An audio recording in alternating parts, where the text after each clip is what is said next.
Ketika dunia dilanda krisis, ekonomi yang tak stabil, konflik tanpa akhir, kerusakan lingkungan, hingga krisis moral yang semakin merajalela, banyak negara dan pemimpin dunia terlihat bingung dan kehilangan arah. Tapi tahukah kamu bahwa di tengah kekacauan ini, Al-Quran sudah memberikan petunjuk-petunjuk jelas sejak lebih dari 1400 tahun lalu. Bukan hanya solusi spiritual, tapi juga sosial, ekonomi, bahkan politik. Di video kali ini, kita akan bongkar bagaimana Islam melalui Al-Quran menawarkan jawaban atas krisis global hari ini. Sebelum dilanjut, jangan lupa like dan subscribe untuk mendukung channel ini. Terima kasih.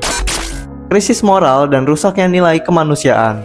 Dunia hari ini mengalami krisis moral, normalisasi kebohongan, maraknya pornografi, kekerasan terhadap anak, dan individualisme ekstrim. Banyak yang menyebut ini sebagai era kehilangan arah. Al-Quran menjelaskan, telah tampak kerusakan di darat dan di laut disebabkan karena perbuatan tangan manusia.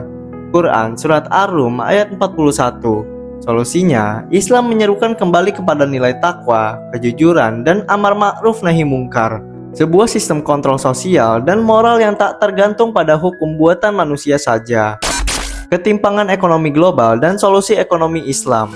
Krisis ekonomi melanda banyak negara, kesenjangan antara si kaya dan si miskin makin parah.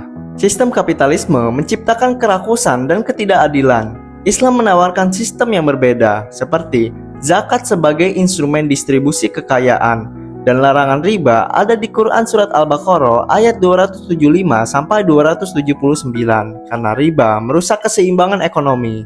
Dan ada konsep kerjasama usaha atau mudorobah dan keadilan dalam perdagangan. Bahkan ekonomi non-muslim mulai tertarik meneliti sistem keuangan syariah sebagai alternatif yang stabil dan krisis. Konflik dan solusi perdamaian dalam Islam. Dari Palestina, Ukraina, hingga Sudan, dunia dipenuhi konflik dan peperangan.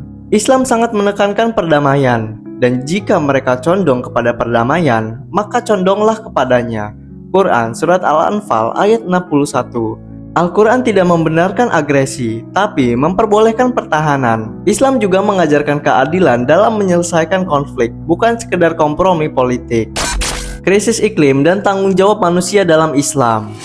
Kita menghadapi krisis iklim, banjir besar, kekeringan, suhu ekstrim. Tapi dunia masih setengah hati mencari solusi. Islam sejak awal sudah menekankan keseimbangan alam dan larangan merusak bumi.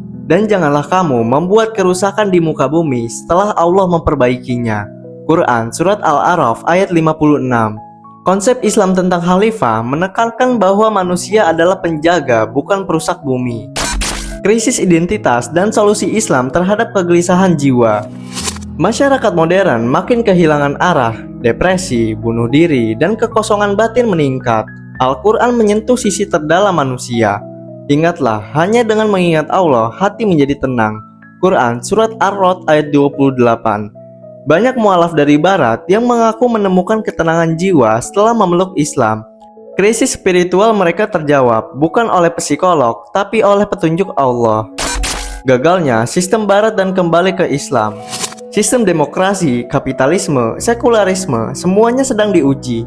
Ketika Barat mengalami krisis identitas dan nilai, sebagian masyarakat justru mulai tertarik mempelajari Islam. Contohnya di Perancis dan Jerman, minat terhadap Islam meningkat setelah mereka menyadari adanya kekosongan nilai dalam sistem mereka. Islam bukan sekedar agama, tapi sistem yang utuh, syumul, menyentuh semua aspek kehidupan. Al-Quran sebagai petunjuk hidup. Al-Quran tidak hanya kitab ibadah, ia adalah petunjuk bagi seluruh aspek kehidupan.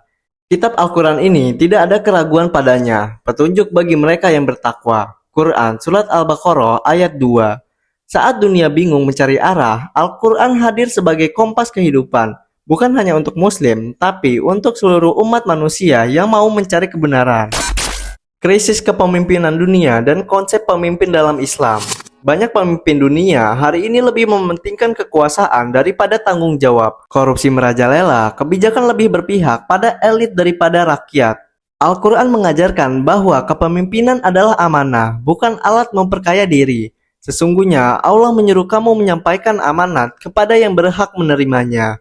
Quran Surat An-Nisa ayat 58.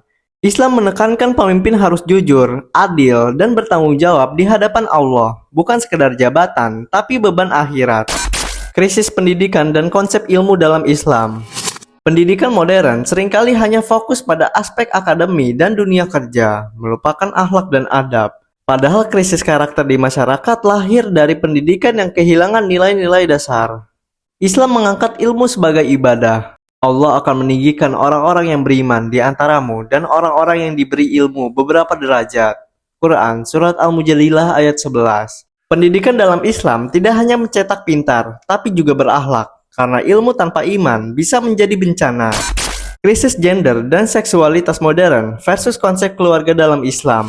Perdebatan tentang gender, orientasi seksual, dan konsep keluarga kini memicu kebingungan sosial. Banyak generasi muda bingung soal identitas diri. Islam menegaskan batasan dan fitrah, dan Allah menciptakan kamu dari jenis laki-laki dan perempuan. Quran Surat An-Najm ayat 45. Islam bukan menindas, tapi melindungi, menjaga struktur keluarga, martabat perempuan, dan menjaga generasi dari kerusakan moral. Krisis spiritualitas dan fenomena kembali ke Islam. Di Eropa dan Amerika, gereja-gereja kosong, namun masjid justru dipenuhi mualaf. Mereka merasakan sesuatu yang hilang dalam hidup modern. Islam menawarkan hubungan langsung dengan Tuhan tanpa perantara. Dan apabila hambaku bertanya kepadamu tentang aku, maka jawablah, sesungguhnya aku dekat. Quran Surat Al-Baqarah ayat 186. Fenomena ini menunjukkan bahwa Islam bukan agama orang timur saja, tapi jawaban global untuk kekosongan jiwa modern. Krisis kepercayaan publik dan Islam sebagai panduan hidup. Masyarakat makin skeptis pada media, politikus, bahkan institusi agama. Hoax, manipulasi, dan kebingungan menjadi hal biasa. Islam hadir sebagai pegangan hidup yang konsisten, jelas, dan tidak berubah oleh zaman.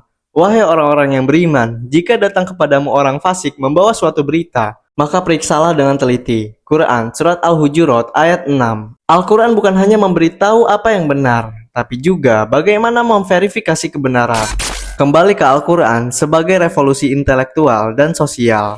Solusi dari Islam bukan sekedar kembali ke masa lalu, tapi melompat ke masa depan dengan fondasi wahyu. Al-Quran dengan kitab nostalgia, tapi petunjuk transformatif. Ini adalah kitab yang kami turunkan kepadamu agar kamu mengeluarkan manusia dari kegelapan kepada cahaya. Quran Surat Ibrahim ayat 1. Di tengah krisis global, kita tidak bisa hanya menunggu solusi dari pemimpin dunia. Sudah saatnya kita kembali kepada petunjuk yang pasti, Al-Quran. Karena ia bukan hanya bacaan spiritual, tapi manual kehidupan dari Sang Pencipta. Yuk kita gali lagi, isi Al-Quran bukan hanya dibaca, tapi juga dipahami dan diterapkan. Terima kasih telah menonton video ini sampai akhir. Jangan lupa like dan share video ini jika menurutmu video ini bermanfaat. Sampai jumpa di video selanjutnya.